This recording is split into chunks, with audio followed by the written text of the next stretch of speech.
ये नया हिंदुस्तान है। ये घर में घुसेगा भी और मारेगा भी।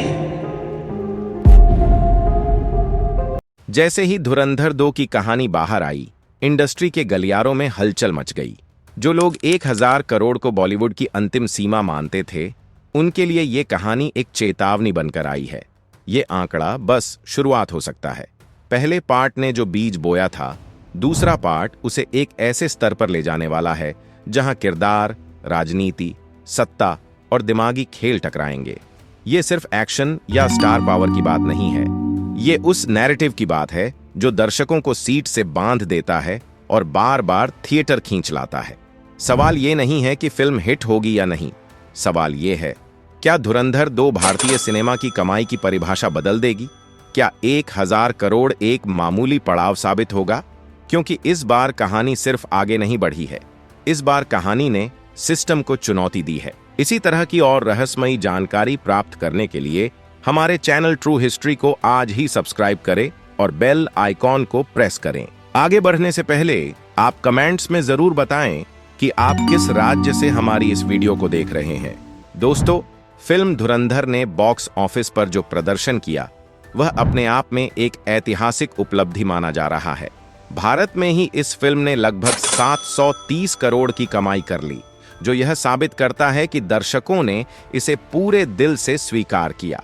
इसके साथ ही ओवरसीज मार्केट में भी फिल्म को शानदार रिस्पॉन्स मिला और वहां से दर्जनों करोड़ रुपए की कमाई हुई, जिससे कुल world wide collection 1000 crore club के पार पहुंच गया। यह आंकड़ा उन सभी आलोचकों के लिए करारा जवाब था जो रिलीज से पहले ही फिल्म को नकार रहे थे। सिनेमा घरों के बाद धुरंधर की कमाई का एक बड़ा जरिया इसके OTT राइट्स बने, जिन्हें भारी रकम में नेटफ्लिक्स को बेचे जाने की खबरें सामने आईं। डिजिटल प्लेटफॉर्म पर रिलीज के बाद फिल्म की पहुंच और बढ़ने की पूरी संभावना है। सबसे खास बात यह रही कि फिल्म का विरोध जितना तेज हुआ, उसकी कमाई उतनी ही तेजी से बढ़ती चली गई। फिल्म धुरंधर के रिलीज से पहले ही मोदी विरोधी और भारत विरोधी इकोसिस्टम ने इसके खिलाफ सुनियोजित सोशल मीडिया कैंपेन शुरू कर दिए। कई हैंडल्स और यूट्यूब चैनलों ने बिना फिल्म देखे ही इसे फ्लॉप घोषित किया और विदेशी प्लेटफॉर्म्स पर भारत विरोधी नैरेटिव फैलाने की कोशिश की। लेकिन यह नकारात्मक प्रचार उल्टा पड़ गया। जैसे जैसे विरोध बढ़ा, वैसे वैसे दर्शकों की जिज्ञासा और समर्थन भी बढ़ता गया। लोगों ने इसे सिर्फ एक फिल्म नहीं, बल्कि एक स्टैंड के रूप में देखा, जिसके चलते बॉक्स ऑफिस पर इसकी कमाई लगातार बढ़ी। आखिरकार यह साबित हो गया कि धुरंधर के मामले में जितना विरोध उतनी कमाई का सिद्धांत पूरी तरह सच साबित हुआ। धुरंधर पार्ट 1 की सबसे बड़ी ताकत यह है कि यह पूरी तरह पारंपरिक बॉलीवुड ढांचे को तोड़ती है। फिल्म में न बेवजह का रोमांस है और न ही कहानी से भटकाने वाले गाने। यहाँ फोकस सिर्फ मिशन, सस्पेंस और उसके असर पर रखा गया है। खुफिया संगठनों को बेहद रियल और रॉ अंदाज में दिखाया गया है, जहां एजेंट्स की खामोशी, जोखिम और मानसिक दबाव साफ महसूस होता है। यह फिल्म दर्शक को आराम नहीं देती, बल्कि उसे एक असहज लेकिन जरूरी सच से रूबरू कराती है। यही वजह है कि फिल्म खत्म होने के बाद भी सवाल छोड़ जाती है। यहां तक कि करण जौहर जैसे बड़े फिल्म मेकर का यह कहना कि धुरंधर ने उन्हें अपनी फिल्मों पर दोबारा सोचने पर मजबूर किया, इस बात का संकेत है कि यह फिल्म सिर्फ अलग नहीं, बल्कि बॉलीवुड की सोच को चुनौती देने वाली है। धुरंधर पार्ट 1 जब खत्म होती है, तब असल में कहानी समाप्त नहीं होती, बल्कि वहीं से असली सवाल शुरू होते हैं। दर्शक यह महसूस करता है कि जो कुछ दिखाया गया है, वह किसी बड़ी कहानी का सिर्फ एक हिस्सा है। फिल्म के अंत में जानबूझकर कई घटनाओं और किरदारों को अधूरा छोड़ा गया, ताकि आगे की कहानी के लिए उत्सुकता बनी रहे। यही वजह है कि पार्ट 2 के संकेत फिल्म के भीतर और उसके ट्रेलर में साफ तौर पर मौजूद है। ट्रेलर में कई ऐसे सीन दिखाए गए थे जो पार्ट 1 में कहीं नजर नहीं आए, जैसे बड़े स्तर की हिंसा, दंगे और कुछ अहम किरदारों की आक्रामक झलकियां। यह साफ इशारा करता है कि मेकर्स पहले से ही आगे की कहानी की योजना बना चुके थे। धुरंधर को एक सिंगल फिल्म की तरह नहीं, बल्कि एक पूरी फ्रेंचाइज के रूप में डिजाइन किया गया है, जहां हर पार्ट नई परतें खोलता जाएगा। इस अधूरेपन का उद्देश्य दर्शक को निराश करना नहीं, बल्कि उसे अगली कड़ी के लिए मानसिक रूप से तैयार करना है। ताकि वह आगे आने वाली फिल्मों में छुपे बड़े खुलासों और टकरावों को समझ सके। धुरंधर के पहले पार्ट में अगर किसी किरदार को जानबूझकर रहस्यमय रखा गया है तो वह है रिजवान। फिल्म में उसके बारे में बहुत कम जानकारी दी जाती है, जिससे दर्शक के मन में लगातार सवाल बने रहते हैं। पार्ट 1 में उसकी एंट्री असलम के जरिए होती है, जब वह हमजा से मिलाया जाता है, लेकिन इसके बाद कहानी उसे पूरी तरह एक्सप्लेन नहीं करती। यह चुप्पी ही रिजवान के किरदार को और भी संदिग्ध और दिलचस्प बना देती है। पार्ट 2 से जुड़े ट्रेलर और चर्चाओं में रिजवान को हमजा के साथ खुलकर बदला लेते हुए दिखाया गया है, जिससे यह साफ हो जाता है कि उसका रोल आगे चलकर बेहद अहम होने वाला है। सवाल यह उठता है कि क्या रिजवान भी भारत की किसी खुफिया एजेंसी का हिस्सा है, या फिर वह पाकिस्तान के अंडरवर्ल्ड में पहले से मौजूद कोई ऐसा मोहरा है जिसे बाद में इस्तेमाल किया गया। यह भी संभव है कि ऑपरेशन धुरंधर शुरू होने से पहले ही उसे पाकिस्तान में पोस्ट किया गया हो और वह वहीं से पूरे नेटवर्क को भीतर से समझ रहा हो। रिजवान की चुप्पी, उसकी रणनीतिक मौजूदगी और हमजा के साथ उसकी नजदीकी यह संकेत देती है कि वह सिर्फ एक सहायक किरदार नहीं, बल्कि पूरी कहानी की दिशा बदलने वाला सबसे बड़ा सस्पेंस है, जिसका खुलासा पार्ट 2 में होना बाकी है। धुरंधर में दिखाए गए अंडरवर्ल्ड के किरदार रियल और रील के दिलचस्प मिश्रण हैं। रहमान डकैत और अरशद पप्पू जैसे नाम असल दुनिया से प्रेरित जरूर हैं, लेकिन फिल्म उनकी कहानियों को अपने नैरेटिव के अनुसार मोड़ देती है।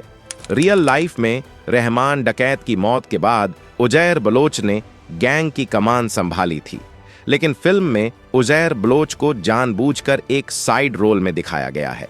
यह बदलाव इसलिए अहम है क्योंकि इससे कहानी का फोकस धीरे धीरे हमजा की ओर शिफ्ट हो जाता है।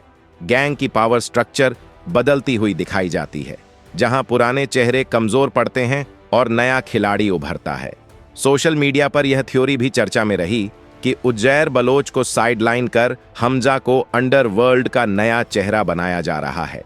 इसी पावर शिफ्ट के साथ हमजा सिर्फ एक एसेट नहीं रहता, बल्कि वह पूरे नेटवर्क पर राज करने वाला गैंग लीडर बनकर सामने आता है, जो ऑपरेशन धुरंधर की दिशा तय करता है। धुरंधर की कहानी का सबसे रहस्यमय और प्रभावशाली किरदार हमजा है, जिसकी असली पहचान पार्ट 1 में पूरी तरह सामने नहीं आती। फिल्म दर्शक के सामने उसे एक खामोश, बेहद खतरनाक और मिशन पर केंद्रित इंसान के रूप में पेश करती है, लेकिन यह साफ कर देती है कि वह सिर्फ एक आम गैंगस्टर या भाड़े का हत्यारा नहीं है। ट्रेलर और पोस्ट क्रेडिट सीन में दिखाई गई उसकी हिंसा केवल शारीरिक क्रूरता नहीं, बल्कि उसके भीतर दबे हुए गहरे गुस्से और सालों पुराने ट्रॉमा का विस्फोट है। जिन तरीकों से वह अपने दुश्मनों को मारता है, उनमें बदले की आग और दर्द साफ झलकता है। हमजा का पाकिस्तान जाना भी सिर्फ एक मिशन नहीं, बल्कि उसके जीवन का सबसे खतरनाक दांव है। वह जानता है कि यह रास्ता उसे डेथ रो या फांसी तक ले जा सकता है, फिर भी वह पीछे नहीं हटता। उसका यह बलिदान यह दिखाता है कि वह खुद को पहले ही खो चुका है और अब उसके लिए सबसे अहम चीज अपने दुश्मनों का खात्मा और अपने अतीत का बदला लेना है। इसी वजह से हमजा सिर्फ एक किरदार नहीं, बल्कि पूरी फिल्म की आत्मा बन जाता है। फिल्म में दिखाई गई इनविजिबल इंक डायरी धुरंधर की पूरी फ्रेंचाइज की सबसे अहम कड़ी है। यह सिर्फ एक डायरी नहीं, बल्कि एक ऐसी किल लिस्ट है जिसमें बड़े बड़े नाम दर्ज हैं। इस डायरी में 26 नवंबर से जुड़े लोगों के नाम, आतंक को फंडिंग करने वाले चेहरे और पूरे नेटवर्क की परतें छुपी हुई हैं। रहमान डकैत का नाम काटा जाना यह दिखाता है कि यह लिस्ट लगातार अपडेट हो रही है और मिशन अभी अधूरा है। इसमें मेजर इकबाल जैसे अहम किरदार का नाम भी शामिल होना यह संकेत देता है कि आने वाले पार्ट्स में टकराव और भी बड़े स्तर पर होगा। यही डायरी यह साफ कर देती है कि धुरंधर सिर्फ एक फिल्म नहीं, बल्कि एक लंबी और सोची समझी कहानी है, जहां हर पार्ट इस किल लिस्ट के एक एक नाम को उजागर करता जाएगा। और यही कारण है कि यह डायरी पूरी फ्रेंचाइज की असली चाबी बन जाती है। धुरंधर का सबसे भावनात्मक पहलू 26 नवंबर के बदले की कहानी है। फिल्म दिखाती है कि खुली जंग के बजाय खुफिया और अंडरकवर ऑपरेशनों के जरिए आतंकी नेटवर्क के बड़े चेहरों को निशाना बनाया गया। मेजर इकबाल पर हमला इस गुप्त बदले का प्रतीक है और दर्शकों की भावनाओं को सीधे छूता है। धुरंधर की कहानी का सबसे बड़ा रहस्य बड़े साहब का किरदार है, जिसकी मौजूदगी पूरी फिल्म में महसूस तो होती है, लेकिन उसका चेहरा सामने नहीं आता। यही मिस्ट्री दर्शकों की उत्सुकता को लगातार बढ़ाए रखती है। क्रेडिट सीन में दाऊद इब्राहिम का नाम सामने आना इस ओर इशारा करता है कि पार्ट 2 में उसका किरदार अहम भूमिका निभा सकता है। वहीं कुछ थ्योरीज में हाफिज सईद को भी बड़े साहब से जोड़ा जा रहा है, जिससे यह रहस्य और गहरा जाता है। क्रेडिट सीन का विश्लेषण बताता है कि मेकर्स ने जानबूझकर इस किरदार को पूरी तरह रिवील नहीं किया, ताकि अगले पार्ट के लिए मजबूत आधार तैयार किया जा सके। फिल्म में दिखाई गई ब्लैक साइट और सीक्रेट ट्रेनिंग का कॉन्सेप्ट धुरंधर को अंतर्राष्ट्रीय स्तर की स्पाई थ्रिलर बनाता है। हमजा की टी शर्ट पर दिखने वाला बैज किसी भारतीय सेना की यूनिट से मेल नहीं खाता। न उसमें तिरंगा है और न ही अशोक चक्र, बल्कि लैटिन भाषा और कमांडो डैगर का प्रतीक नजर आता है।